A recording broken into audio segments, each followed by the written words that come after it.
Zoom class has been, and it's been a nightmare. It's been very difficult and depressing. But Safeguard hand soap, they're reaching out in this dark time to help a bunch of people. They've donated $10 million worth of school supplies and educational resources to nonprofit organizations like Feeding America and AmeriCares and so many more. And when I heard what they were doing with teachers, I was like, I'll do anything you want. Let's be a part of this.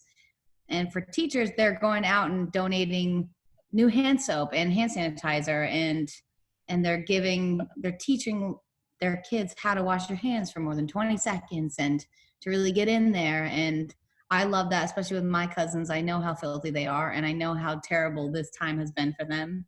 So having support from this amazing company is like so awesome to be a part of. And why did you personally decide to get involved? I think because my cousins. I think hearing I love getting involved with stuff like this in general, but especially now with COVID, I'm like, what can we do that makes the difference and really helps people? And I know like getting soap has been scary. Like we're low on supplies. Schools. My husband's mom works with students, and she's like, I'm out of hand wipes. Like I'm just losing supplies. So when they were telling me that they're going to donate all this and gift cards worth of like $1,000 to Walgreens where you can go get supplies for your kids and extra wipes, like it's so important right now. And so still such a problem. A lot of people I think are kind of over quarantine and COVID, and it's so still here. So I'm trying to get everyone aware of like, it's still dangerous out there and we need to help out our kids, especially K through third grade. And Safeguard's making it fun because they also have the TikTok challenge. So maybe you could speak to that. We got to do a TikTok challenge. I love TikTok so much. I literally live on there. So when they brought the idea to me, and I was very impressed because usually ideas can be like cringy, but this one was awesome. All you do is you say, I'm going to come clean for 20 seconds, and you wash your hands and you tell like a story or whatever happened to you that's maybe embarrassing, or like you're coming clean, you're confessing. So mine was like, I love chips and ketchup with a glass of milk with ice. I know, she's like, what? And it's not a pregnancy thing. It's like, that was my whole life. I thought that was just like normal until I got ripped apart by my friends. But if you think about it, it's like French fries and ketchup. You know, it's like potato chips and ketchup. It's so good. I'm not gonna lie, that does not sound that weird to me. It actually sounds pretty Right? What freaks everyone out. So that was mine.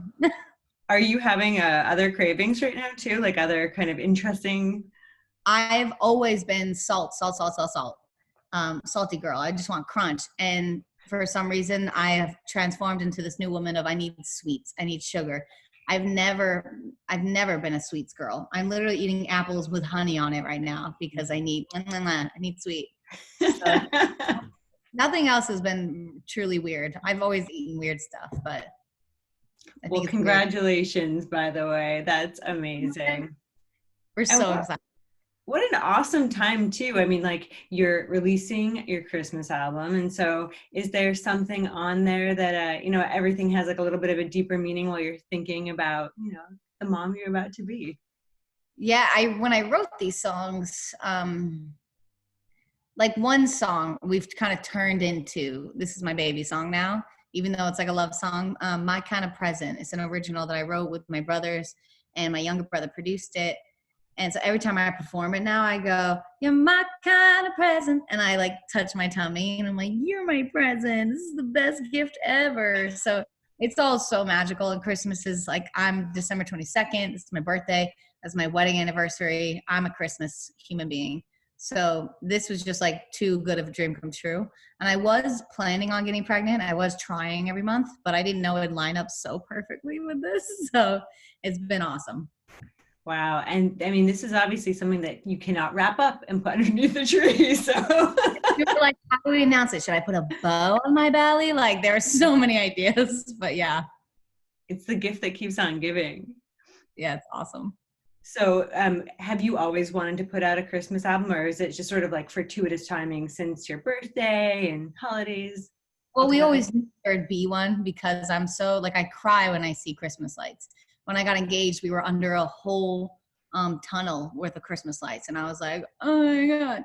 So I knew I would one year we would write a magical Christmas album, and this year in the beginning of quarantine when we were all freaking out, very scared, um, we were like, is this the time? Is this like a big sign where like we're gonna need some joy? And we didn't know we'd still be here in December and November, you know? So I think it's better than ever to put out a Christmas album this year to spread some type of joy because it is so dark out there and we got to find the light and we got to spread it.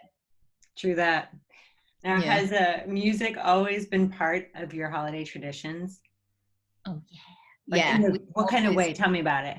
I mean, we always pop it on in the house. We have amazing speakers that play everywhere. And my house is the big house where we all the family members come here. And I'm so lucky that I have family members out here in California. I just dragged them all out. And I live with my two brothers. So we're big family Christmas. Everyone's invited, everyone's involved kind of people. This year, and usually we always start like Frank Sinatra Christmas. Like we start classy. We start very old school and elegant. And then we bump it up to some pop Christmas tunes, Mariah Carey. We love Michael Bublé. Oh, we love Michael Bublé. But yeah, this year will be a little different, like but because we have to test everyone and two of my cousins can't fly out because I was like, it's too dangerous. But I think we'll still party. We'll still have a good time. I'll be ginormous by then, so I'll be sitting down probably eating. I have a feeling you're still going to be dancing in some way, even with your arms. I'll be Now, you mentioned unusual cravings. So do you have any unusual holiday traditions with your family? Yeah, I guess our food is weird. I don't know. Is this weird? My mom makes these little hot dogs, little mini hot dogs, and it tastes like this brown sugary sauce on it. And I just found out it's made with Worcestershire sauce, mustard, and brown sugar. And it's like sticky caramelized, like yum. And she makes them for every event. And everyone's like, Kelly's hot dogs. Like that's our thing. And I guess not a lot of people have those. So that's our weird special thing that we have every holiday. I mean, sounds good. Oh, man.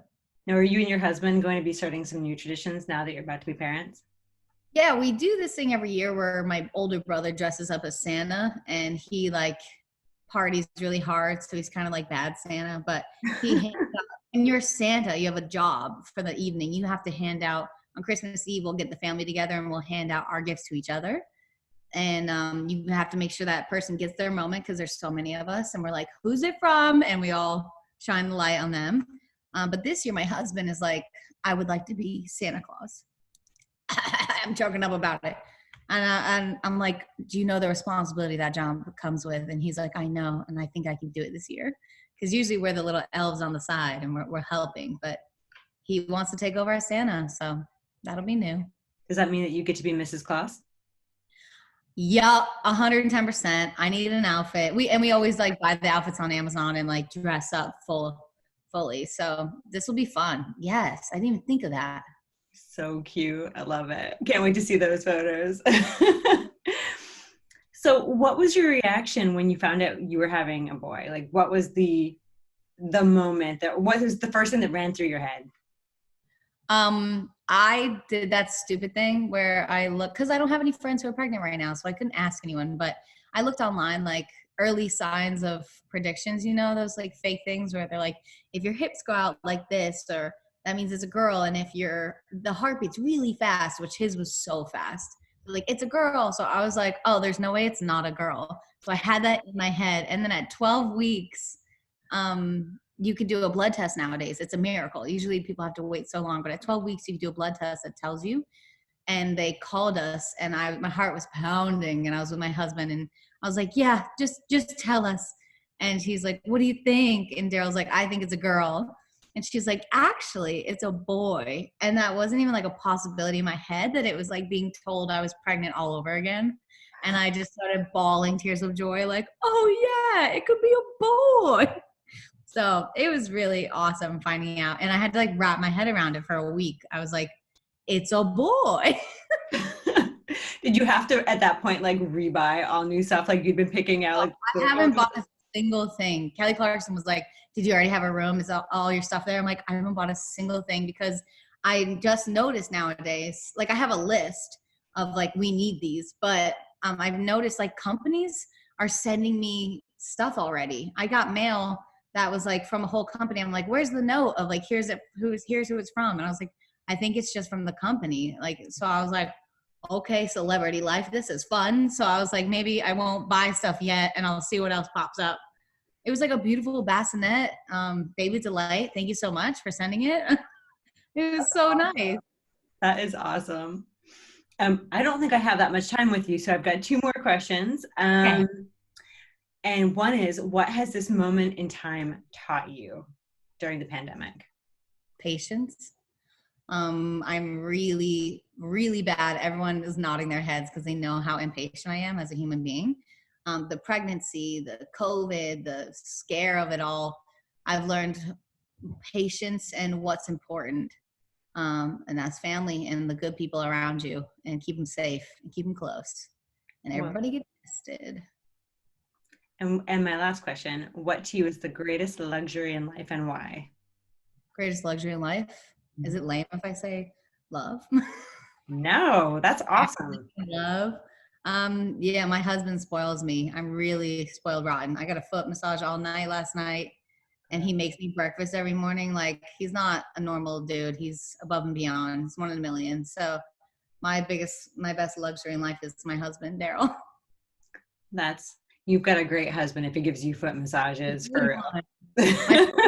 It's like a master class on how he does this. I'm like, he should. I think he should teach all men. You should do a YouTube video, babe. Just tell him how you do it. Perfect. Well, thank you so much for all your time, and congratulations again. Thank you. We're so excited. Thanks for giving me your time. Anytime. Have a good rest of your day. You too. Bye. Bye. I don't know how to do these. Okay. Bye.